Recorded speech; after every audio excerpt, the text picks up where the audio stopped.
हैदराबाद में बारिश के पानी में बह जाने से एक शख्स की मौत हो गई। हैदराबाद में मंगल की सुबह यानी आज हुई तूफानी बारिश में एक शख्स के पानी में बह जाने से मौत वाक़ई हो गई, जिसकी शिनाख्त 43 साला विजय की हैसियत से हुई है, जो यौमिया मजदूर बताया गया है।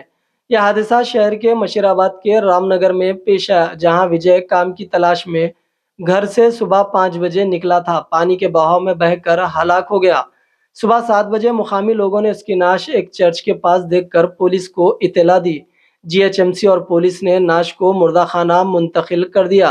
शहर में बारिश का सिलसिला सुबह 4 बजे के बाद शुरू हुआ। धुआंधार बारिश से सड़कों पर पानी जमा हो गया, जिसकी वजह से गाड़ी चलाने वालों को शदीद मुश्किलात का सामना करना पड़ा। कई मुकामात पर सड़कें झील में तब्दील हो गई। रामनगर की सड़कों पर मोटरसाइकिल के साथ लोग काफी दूर तक पानी में बह गए।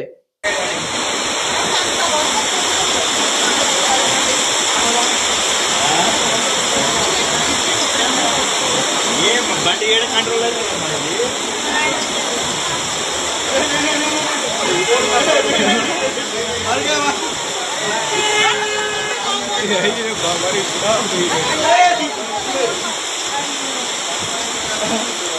అరే బండి వదిలేరా బాబు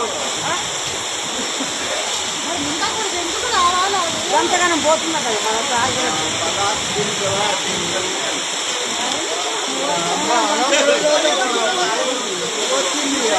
మన అవసరమైంది